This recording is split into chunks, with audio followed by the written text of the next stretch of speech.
시작하도록 하겠습니다.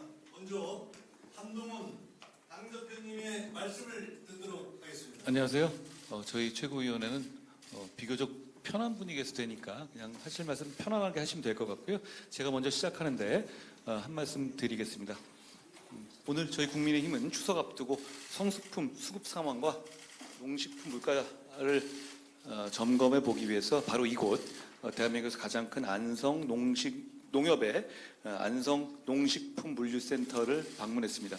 비가 오고 도로 사정이 많이 막히는데도 불구하고 시간 맞춰서 와주셔서 너무 감사하게 생각합니다.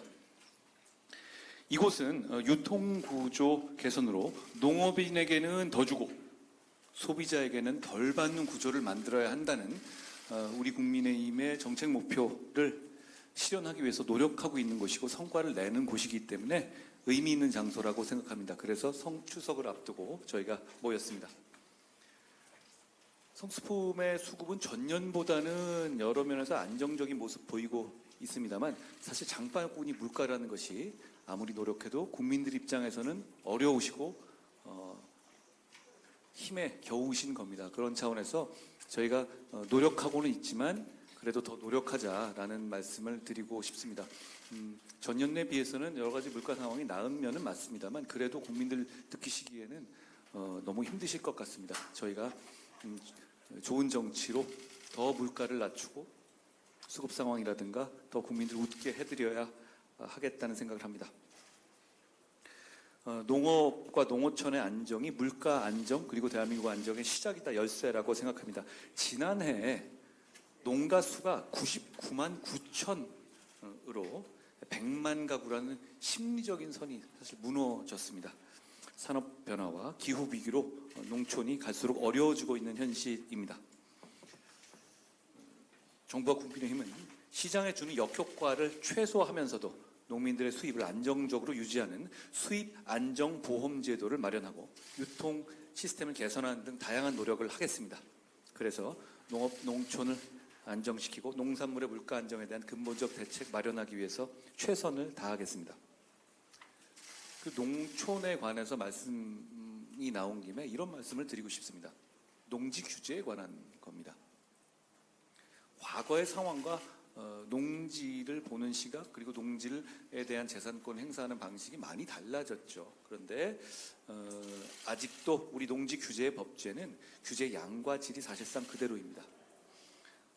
농업진흥지역 등 농지 규제에 대해서 합리적인 개선 방향을 정말 진지하게 논의하게 될 때가 됐다고 생각합니다. 농업지역의 농지 규제를 재검토함으로써 농민의 재산권을 보호하고 지역의 발전을 촉진할 수 있어야 하겠다는 생각입니다. 물론 이 문제는 여러 가지 반론이 있을 수 있기 때문에 정부와 여당이 정교하게 참겨야 한다라는 말씀도 드립니다. 온라인 도매거래법 등 입법을 통해서 할 수 있는 일과 기후 대응을 위한 품종 개발, 재배 기술, 그리고 아까 말한 사과의 탄저병 등에 대한 보험 확대 등 장기적으로 해야 될 일을 하면서 농업을 미래 성장 산업으로 키워나가야 하겠다는 말씀을 드립니다. 국회에서도 근본적이고 중장기적인 농촌 발전 방안을 민생의 패스트트랙에 태워서 신속하게 처리할 수 있게 되기 바랍니다. 추석이 되면 임금체불로 인해서 고통받으시는 분들이 많이 있습니다. 우리 정부와 국민의힘은 대한민국은 일하고도 돈을 못 받는 나라가 아니라는 점을 너무도 잘 알고 있습니다. 그런 일이 있어서는 안 된다는 점에 대해서도 잘 알고 있습니다. 정치가 강력하게 그 부분을 점검하고 해소하겠습니다. 하나의 작은 예를 들자면 TMF 사태가 한 2달 정도 지났잖아요. 그런데 지난 10일 법원이 티몬과 위메프에 대해서 회생 절차 개시를 결정했습니다. 티몬 위메프 사태로 인해서 상인들이나 중간 도매상들이나 이 소비자들이 큰 피해를 입었고 그 부분에 대해서 여러 가지 대책이 나와 있습니다. 물론 그분들의 고통은 아직도 이어지고 있고 그분들의 고통을 덜어드리기 위해서 정부와 여당은 최선을 다할 것이라는 말씀을 드립니다. 그런데 역시 그 기업에서 근무하던 분들이 월급과 퇴직금의 미지급이 상당하다고 들었습니다. 생계를 고민하고 있는 분도 많다고 생각합니다. 그런데도 불구하고 팀원과 위메프에 근무했다라는 식의 마치 일종의 주홍글씨가 찍혀서 어디다 얘기하기도 못하면서 고통을 감내하고 계신 분들이 많다고 들었습니다. 그분들 역시 피해자입니다. 역시 이런 상황들을 비롯해서 임금 체불 문제는 정부가 강력하게 나서서 해소해야 합니다. 지금 우리 정부가 이미 그런 조치들을 발표하고 있는 것으로 압니다. 고용노동부가 최선 다하고 있지만 더욱 세심하게 살펴보고 기민하게 움직여야 한다는 말씀을 드립니다. 우리 당의 노동 전문가인 이미자 의원께서 상습 체불, 임금 체불 방지법을 대표 발의하셨습니다. 우리는 보수 정당이지만 열심히 땀 흘려 일하는 사람을 보호하는 정당이기도 합니다. 현재 국회 환노위에 상정돼 있고 민주당도 이 법에 이견이 있을 수는 없을 겁니다. 최대한 신속하게 처리될 수 있도록 당 차원에서 노력하겠다는 말씀도 드립니다. 추석 연휴 기간 경찰 공무원, 소방 공무원, 그리고 환경 공무원들, 국군 장병 여러분들, 기타 우리가 추석을 편안하게 국민 모두가 보내기 위해서 노력하셔야 될 분들이 있습니다. 그분들께 정말 감사하다는 말씀을 드립니다. 그리고 명절에도 병원과 응급실을 지켜주고 계시는 의료인 여러분들께도 정말 감사하다는 말씀을 드립니다.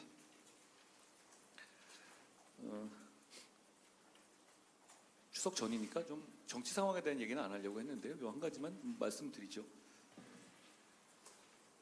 더불어민주당에서 계엄 얘기를 계속 하고 있습니다. 마치 있지도 않은 얘기를 있는 것처럼 해놓고 계속 시리즈로 이어져 가고 있죠. 심지어는 그 계엄을 대비하게 하는 법을 발의하겠다라고 하고 있습니다. 있지도 않을 계엄에 대비한다는 거죠. 근데 계속 이렇게 진지하게 나오니까 당황스럽습니다. 있지도 않을 계엄에 대비하는 것은 차라리 있지도 않은 외계인에 대비하겠다는 것과 다를 바가 없습니다. 외계인 대비법을 만드는 것과 똑같습니다. 누가 계엄을 하겠다고 합니까? 김민석 의원이 할 수 있는 겁니까? 도대체 이런 식의 황당한 얘기를 계속하는 이유가 뭔지 궁금합니다. 이걸 시험하고 싶은 겁니까? 190석 정도 갖고 있으면 이런 황당한 짓을 해도 괜찮을 거다. 어디까지가 한계인지를 알아보겠다. 이런 얘기인가요? 외계인 얘기 나왔으니까 말인데요. 저를 두고 민주당 일각에서 외계인이니 이런 얘기를 했더라고요. 본인들도 선을 넘었다고 생각했는지 이 진성준 정책위장이 사과 글도 올리고 제가 저랑 지나가다 만났을 때 사과한다는 말씀을 하시더라고요. 그 사과 제가 충분히 잘 받겠습니다. 그런데 이런 외계인 대비법과 같은 계엄령에 대한 대비법 같은 것까지도 올려놓는다면, 이 정도까지 됐다면 우리 김재원 위원님께서 김민석 의원과 토론을 하겠다고 제의한 바 있습니다. 같이 한번 얘기해 보시죠. 도대체 무슨 생각으로 이러는지 우리 한번 드러나 봅시다. 그 말씀을 드립니다. 더불어민주당의 여야 의정 협의체에 적극적으로 참여해달라는 말씀을 드립니다. 더불어민주당은 저희의 제안은 이렇습니다. 여야 의정 협의체는 국민을 위해서, 국민의 불안감을 해소하기 위해서 신속하게 출범해야 한다. 가능하면 추석 전에 모이는 모습이라도 보여야 한다는 것입니다. 그것이 추석 기간 동안 국민들의 불안한 마음을 조금이나마 덜어드리지 않겠습니까? 그런데 더불어민주당의 말씀은 의협 같은 단체가, 그러니까 한마디로 다 들어오지 않으면, 웬만한 단체가 다 들어오지 않으면 여야 의정협의체를 출발할 수 없다는 입장입니다. 저는 이해가 가지 않습니다. 지금 의료계는 하나의 단체로 통합되어 있지 않고 각각의 입장들이 다 다릅니다. 저희 국민의힘은 의료계의 대부분의 단체들, 그리고 앞으로 필요하다면 더 많은 분들께 이 여야 의정협의체에 참여해달라고 요청드렸습니다. 그러면 참여가 가능한 단체들만이라도 일단 출발해야 되지 않겠습니까? 만약 의료단체가 다 한꺼번에 이렇게 참여할 수 있을 만한 상황이라면 지금의 이런 상황이 해결하기 어려운 상황이 일어나지도 않았을 겁니다. 저는 더불어민주당이 정말로 여야 의정 협의체를 운영할 생각이 있으신 건지 묻고 싶습니다. 원내대표의 원내 연설에서 여야 의정 협의체 하자고 본인들도 말씀하지 않았습니까? 지금 우리는 문제를 해결해야 될 때입니다. 다 같이 정치적인 생각은 버리고 여야 의정 협의체를 신속히 출발시키자는 말씀을 드립니다. 일단 그렇게 출범해놓고 그 후 상황에 따라서 다른 의료단체들이 얼마든지 우리 여야 의정 협의체에 참여할 수 있는 것 아닙니까? 게다가 우리 국민의힘은 이 여야 의정 협의체에 어떤 전제 조건도 어떤 의제 제한도 없다는 점을 분명히 하고 있지 않습니까? 지금 이 여야 의정 협의체라는 이 해결의 이 통로가 제대로 운영되지 않는다면 이 문제는 점점 더 해결되기 어려워질 것이고 국민의 불안감 그리고 국민의 생명과 건강에 대한 위험은 점점 더 커질 겁니다. 더불어민주당의 적극적인 그리고 진정성 있는 참여를 요청드립니다. 저는 오늘 여기까지 하겠습니다. 네, 한동훈